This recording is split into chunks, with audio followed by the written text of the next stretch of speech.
Fin décembre 2019, plusieurs cas de syndrome respiratoire aigu sont signalés dans la ville de Yuan, province du Hubei en Chine. L'épidémie se propage rapidement dans le monde. Le 11 mars 2020 apparaît le premier cas de Covid-19 en Côte d'Ivoire. Le 16 mars, le Conseil national de sécurité présidé par le président de la République adopte 13 mesures barrières, dont 2 engagent la responsabilité des populations.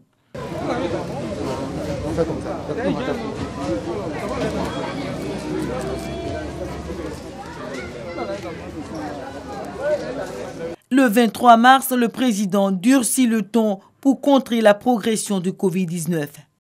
Face à la progression de la pandémie dans notre pays, j'ai décidé de renforcer les dispositions déjà en vigueur. C'est pourquoi je déclare l'état d'urgence sur toute l'étendue du territoire national. L'instauration d'un couvre-feu de 21h à 5h du matin.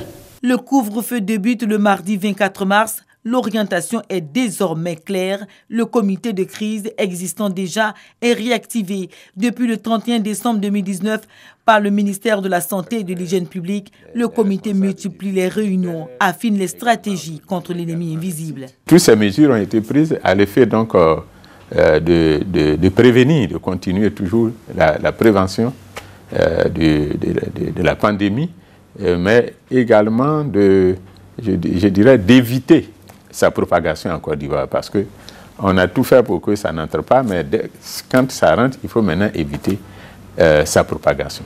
Le pays enregistre le dimanche 29 mars son premier cas de décès. À la date du 1er avril 2020 à 18h, la Côte d'Ivoire enregistre 190 cas confirmés, 9 guérisons. La ville d'Abidjan enregistre 90% des cas de Covid-19 et 11 cas sont déclarés à l'intérieur du pays. Avec la prise de ce plan de riposte, le président de la République a instruit le Premier ministre à l'effet donc de mettre en place un comité de pilotage. Et ce comité de pilotage comprend plusieurs comités. L'un des comités situe la responsabilité des différents départements ministériels. Donc c'est un comité multisectoriel avec à peu près une dizaine de ministres concernés. En ce qui nous concerne plus spécifiquement, il y a eu un comité de veille sanitaire. Avec 50 équipes d'intervention rapide dans le district d'Abidjan et une centaine à l'intérieur du pays, les cas de Covid-19 sont très vite circonscrits et référés. La Côte d'Ivoire dispose d'un service des maladies infectieuses et tropicales logé au CHU de Treichville. Les premiers cas confirmés ont été accueillis ici dès les premiers jours de la maladie en Côte d'Ivoire. D'autres établissements sanitaires, notamment les hôpitaux aussi bien à Abidjan, à Bengourou, à Boasso, Bondoukou, Boaké, Bouna, Daloa, Gagnoa, Korogo, Man, Odiéné, San Pedro et Yamoussoukro, sont en voie d'aménagement pour accueillir en hospitalisation les cas confirmés avec une forme sévère. Le pays compte 88 hôpitaux généraux, 3 hôpitaux spécialisés, 12 hôpitaux généraux confessionnels, 17 centres hospitaliers régionaux et 2501 établissements sanitaires de premier contact publics, confessionnels et communautaires. Cette lutte intègre les administrations publiques et privées, les médias, les campagnes de sensibilisation de proximité auprès des communautés.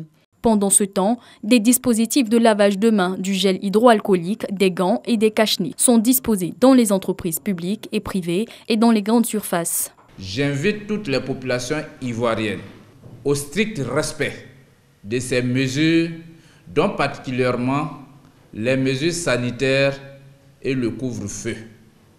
Cela constitue un acte hautement civique et citoyen. Le civisme et la discipline. De ces attitudes dépend le succès du plan de riposte qui, du reste, est du ressort des structures spécialisées de l'État. Si la prise en charge des cas de Covid-19 se fait ici, au service des maladies infectieuses tropicales logées au CHU de Treichville, les prélèvements des cas suspects, eux, sont acheminés par l'Institut national d'hygiène publique vers l'Institut Pasteur de Côte d'Ivoire.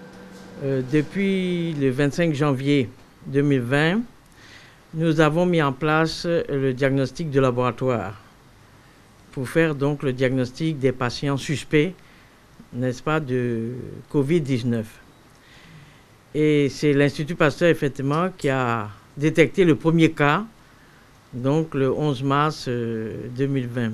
Pour les examens, l'Institut Pasteur dispose de 10 appareils dédiés, 11 départements avec 43 laboratoires et 80 chercheurs biologistes. On fait ce diagnostic sur les sécrétions qui se trouvent dans le nez des patients.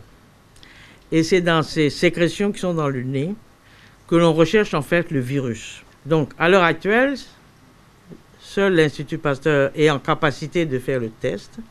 Mais progressivement, il a été donc décidé d'élargir, n'est-ce pas, le champ de laboratoire pour faire ces tests-là.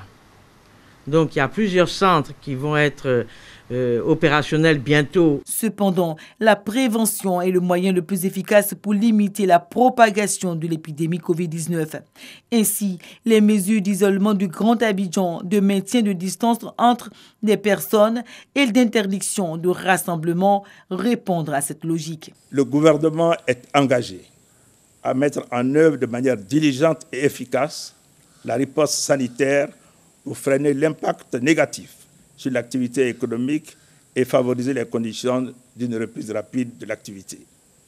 C'est pourquoi je voudrais, à la suite de son Excellence, Monsieur le Président de la République, lancer un appel au civisme, à la discipline et au strict respect des mesures prises par le gouvernement.